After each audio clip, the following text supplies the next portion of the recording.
Welcome back to my channel. ಹೊಸದಾಗಿ channel ನೋಡ್ತಾ ಇದ್ದರೆ ಸಬ್ಸ್ಕ್ರೈಬ್ ಮಾಡಿಕೊಂಡು ಸಪೋರ್ಟ್ ಮಾಡಿ. ವಾರಾಹಿ ದೇವಿಯ ಆಶೀರ್ವಾದ ಎಲ್ಲರ ಮೇಲೂ ಇರಲಿ ಅಂತ ವಿಡಿಯೋ ಪ್ರಾರಂಭ ಮಾಡ್ತಾ ಇದ್ದೀನಿ.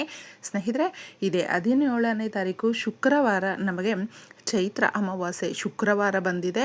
ಶುಕ್ರ ಅಮಾವಾಸ್ಯೆ ಅಂತ ಹೇಳ್ತೀವಿ. ತುಂಬಾ ವಿಶೇಷವಾಗಿರುತ್ತೆ. ಯಾಕಂದರೆ ಲಕ್ಷ್ಮಿಯ ವಾರದಲ್ಲೇ ನಮಗೆ ಅಮಾವಾಸ್ಯೆ ಬಂದಿದೆ. ತುಂಬಾ ಚೆನ್ನಾಗಿರುತ್ತೆ. ಸಾಕಷ್ಟು ಜನಕ್ಕೆ ಯಾವ ಪರಿಹಾರ ಮಾಡಿಕೊಂಡ್ರು ಕೂಡ ನಮಗೇನು ಒಳ್ಳೆ ರಿಸಲ್ಟೇ ಕಾಣ್ತಾ ಇಲ್ಲ ಅನ್ನುವಂಥವರು ತಪ್ಪದೆ ನೋಡಿ. ಶುಕ್ರವಾರ ಪ್ಲಸ್ ಅಮಾವಾಸ್ಯೆ ಎರಡೂ ಕೂಡ ನಮಗೆ ನಮ್ಮ ಜೀವನದ ದಿಕ್ಕನ್ನು ಬದಲಿಸುತ್ತೆ, ನಮಗೆ ಸಂತೋಷವನ್ನು ಕೊಡುತ್ತೆ, ನಮ್ಮ ಸಮಸ್ಯೆಗಳನ್ನು ಬಗೆಹರಿಸುವಂಥ ಶಕ್ತಿದಾಯಕವಾದ ದಿನ. ಇದನ್ನು ಪರಿಹಾರದ ಮುಖಾಂತರ ಮಾಡಿಕೊಂಡ್ರೆ ತುಂಬ ಚೆನ್ನಾಗಿರುತ್ತೆ. ಯಾಕಂದರೆ ಅಮಾವಾಸ್ಯೆ ಅಂತ ಹೇಳಿದ್ರೆ ಕತ್ತಲಿನಿಂದ ಬೆಳಕಿನ ಕಡೆ ಹೆಜ್ಜೆ ಇಡೋದು, ಜೀವನ ಪ್ರಾರಂಭ ಮಾಡೋದು, ಸ್ಟಾರ್ಟಿಂಗ್ ಏನೇ ಆಗಿರಬಹುದು. ಅದು ಮುಖ್ಯವಾಗಿ ಅಮಾವಾಸ್ಯೆ ದಿನ ಭಯ ಪಟ್ಕೊಳ್ಳುವಂಥದ್ದು ಏನೂ ಇರೋದಿಲ್ಲ ಸ್ನೇಹಿತರೆ. ಈ ದಿನ ಕತ್ತಲು ಅದು ಇದು ಅಂತ ತುಂಬ ಜನ ಭಯಪಡ್ತಾರೆ. ಆದರೆ ನಾವು ಮಾಡುವಂಥ ಪರಿಹಾರಗಳು ಮುಖ್ಯವಾಗಿ ಪಿತೃದೇವತೆಗಳ ಆಶೀರ್ವಾದ ಪಡ್ಕೊಳ್ಳೋದಕ್ಕೆ ಅಮಾವಾಸ್ಯೆ ದಿನಗಳಲ್ಲಿ ಮಾಡ್ಕೊಳ್ಳಿ. ಪಿತೃದೇವತೆಗಳನ್ನು ನೆನೆಸ್ಕೊಳ್ಳಿ. ಯಾಕಂದರೆ ಅವರ ಆಶೀರ್ವಾದ ಇದ್ದರೆ ಭಗವಂತನೂ ಕೂಡ ಆಶೀರ್ವಾದ ಕೊಡ್ತಾನೆ. ನಮ್ಮ ಇಷ್ಟ ದೇವರು ಕೂಡ ನಾವು ಏನೇ ಪ್ರಾರ್ಥನೆ ಮಾಡಿದ್ರೂ ಯಾವುದೇ ಸಮಸ್ಯೆ ಇದ್ದರೂ ಕೂಡ ಬಗೆಹರಿಯುತ್ತೆ. ಪಿತೃದೇವತೆಗಳಿಗೆ ಯಾವ ರೀತಿ ನಾವು ಈ ದಿನ ಮಾಡ್ಕೊಳ್ಬೇಕು ಅನ್ನುವಂಥದ್ದು ಕೂಡ ಸಾಕಷ್ಟು ಜನಕ್ಕೆ ಒಂದು ಡೌಟ್ ಇರುತ್ತೆ. ನೀವು ಮನೆಯಲ್ಲಿ ಏನು ಮಾಡಿರ್ತೀರ ಅಡಿಗೆ, ಒಂಥರ ಸ್ನ್ಯಾಕ್ಸು, ಅದೆಲ್ಲವೂ ಕೂಡ ನೀವೊಂದು ಪ್ಲೇಟಲ್ಲಿ ಇಟ್ಟು ನಿಮ್ಮ ಮನೆಗಳ ಹತ್ತಿರದಲ್ಲೇ ನಾಯಿ ಅಥವಾ ಕಾಗೆಗಳು, ಪಕ್ಷಿಗಳು ಯಾವುದೇ ಇರಬಹುದು ತಿನ್ನಿಸಿ, ಅಂದರೆ ಅವುಗಳಿಗೆ ಆಹಾರವನ್ನು ಕೊಡಿ. ಇಲ್ಲಾಂದರೆ ನಿಮ್ಮ ಮನೆಯ ಮೇಲೆ ಟೆರೇಸ್ ಮೇಲೆ ನೀವು ಮಾಡಿದಂಥ ಯಾವುದೇ ರೀತಿಯಲ್ಲಿ ಅಡುಗೆ ಇರಬಹುದು, ಅದನ್ನು ಒಂದು ಪ್ಲೇಟಲ್ಲಿ ಇಟ್ಟು ಒಂದು ಲೋಟ ನೀರನ್ನು ಇಟ್ಟು ಅವರ ಹೆಸರನ್ನು ನೆನೆಸ್ಕೊಳ್ಳಿ ಸ್ನೇಹಿತರೆ. ಪಿತೃದೇವತೆಗಳು ಸಂತೃಪ್ತಿಗೊಂಡ್ರೆ ನಮಗೆ ಆರೋಗ್ಯ ಚೆನ್ನಾಗಿ ವೃದ್ಧಿಯಾಗುತ್ತೆ. ಹಾಗೂ ನಮ್ಮ ಮನಸ್ಸಿನ ಆಸೆಗಳು ಅಥವಾ ತುಂಬ ಚೆನ್ನಾಗಿ ಎಲ್ಲ ರೀತಿಯ ಜೀವನದ ಕಷ್ಟಗಳನ್ನು ನಾವು ಮೆಟ್ಟಿ ಮುಂದೆ ಹೋಗೋದಕ್ಕೆ ಅವರ ಆಶೀರ್ವಾದ ಬಲವಾಗಿ ಸಿಗುತ್ತೆ. ಅದಕ್ಕೆ ಈ ಪರಿಹಾರಗಳನ್ನು ಅಮಾವಾಸ್ಯೆ ದಿನಗಳಲ್ಲಿ ಮಾಡ್ಕೊಳ್ಬೇಕಾಗುತ್ತೆ. ಪಿತೃದೇವತೆಗಳನ್ನು ನೆನೆಸ್ಕೊಂಡು ಆ ಕಾರ್ಯಗಳನ್ನು ಮಾಡ್ಕೊಳ್ಳಿ. ಎಷ್ಟೋ ಜನಕ್ಕೆ ನಾವು ಎಷ್ಟೆಲ್ಲ ಪ್ರಯತ್ನ ಮಾಡ್ತಾಯಿದ್ದೀವಿ, ದೈವಶಕ್ತಿಯ ಆಶೀರ್ವಾದ, ದೇವರು ನಂಬಿದಂಥ ನಾವು ಅವರಿಗೆ ಎಷ್ಟೋ ಶ್ರದ್ಧಾ ಭಕ್ತಿ ನಂಬಿಕೆಯಿಂದ ಪ್ರಾರ್ಥನೆ ಮಾಡ್ತೀವಿ. ಆದರೂ ಕೂಡ ನಮಗೆ ಏನೂ ಕೂಡ ಕಷ್ಟಗಳೇ ಜಾಸ್ತಿ ಆಗ್ತಾಯಿದೆ ಅಂತ ಹೇಳುವಂಥವರು ಪಿತೃದೇವತೆಗಳನ್ನು ಆರಾಧನೆ ಮಾಡಿ ಈ ದಿನ ನೋಡಿ ಯಾವ ರೀತಿ ಬದಲಾವಣೆಗಳು ನಿಮ್ಮ ಜೀವನದಲ್ಲಿ ಆಗುತ್ತೆ ಅನ್ನೋದು ನೋಡ್ಕೊಳ್ಬಹುದು. ಇನ್ನು ಮುಖ್ಯವಾಗಿ ಈ ದಿನ ಮಾಡುವಂಥ ಪರಿಹಾರ ಸ್ನಾನದ ನೀರಿಗೆ ಹಾಗೂ ಮುಖ್ಯವಾಗಿ ಮನೆಯಲ್ಲಿ ಸ್ನೇಹಿತರೆ ಇಷ್ಟು ನಕಾರಾತ್ಮಕ ಶಕ್ತಿಗಳು ಇರೋದರಿಂದ ತುಂಬ ಜಗಳ ಆಗ್ತಾ ಇರುತ್ತೆ, ಆರೋಗ್ಯ ಸಮಸ್ಯೆಗಳು ಕಾಡ್ತಾ ಇರುತ್ತೆ, ಕಷ್ಟಗಳ ಮೇಲೆ ಕಷ್ಟ ಇರುತ್ತೆ. ನೀವು ಮನೆ ಒರೆಸ್ತೀರಲ್ವ, ಅದರಲ್ಲಿ ಒಂದಿಷ್ಟು ಕಲ್ಲುಪ್ಪನ್ನು ಹಾಕಿ ಸ್ವಲ್ಪ ನಿಂಬೆಹಣ್ಣಿನ ರಸವನ್ನು ಹಾಕ್ಕೊಳ್ಳಿ.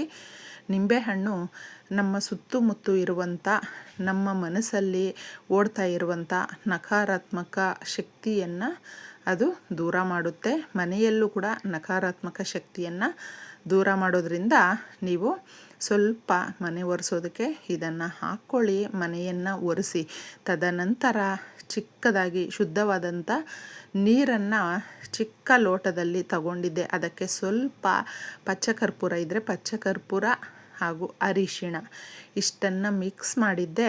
ಒಂದು ಹೂವು ತಗೊಂಡು ಅದನ್ನು ಡಿಪ್ ಮಾಡಿ ಮನೆಯೆಲ್ಲ ಒಂದು ಮೂಲೆಗಳಲ್ಲೂ ಕೂಡ ಪ್ರೋಕ್ಷಣೆ ಮಾಡ್ಕೊಳ್ಳಿ.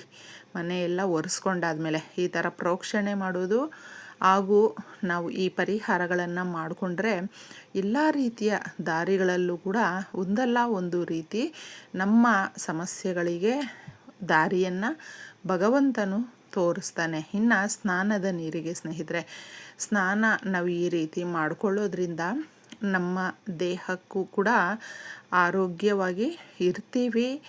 ಏನು ದರಿದ್ರ ಇರುತ್ತೆ, ಬಡತನ ಇರುತ್ತೆ, ಅದು ಎಲ್ಲವೂ ಹೋಗಿ ನಮ್ಮ ದೇಹ ಮನಸ್ಸು ತುಂಬ ಕಾಂತಿಯುತವಾಗಿ ಇರುತ್ತೆ. ಶುದ್ಧವಾದಂಥ ಮನಸ್ಸಿಂದ ನಾವು ಭಗವಂತನನ್ನು ಪ್ರಾರ್ಥನೆ ಮಾಡೋದ್ರಿಂದ ನಮ್ಮ ಸಮಸ್ಯೆಗಳು ಕೂಡ ಬಗೆಹರಿಯುತ್ತೆ. ಇದರಲ್ಲಿ ತಿಳಿಸುವಂಥ ವಸ್ತುಗಳು ಕೂಡ ಎಷ್ಟೊಂದು ವಿಶೇಷತೆಯಿಂದ ಇರುತ್ತೆ ಅಂದರೆ, ಈ 3 ವಸ್ತುಗಳನ್ನು ತಿಳಿಸ್ತೀನಿ.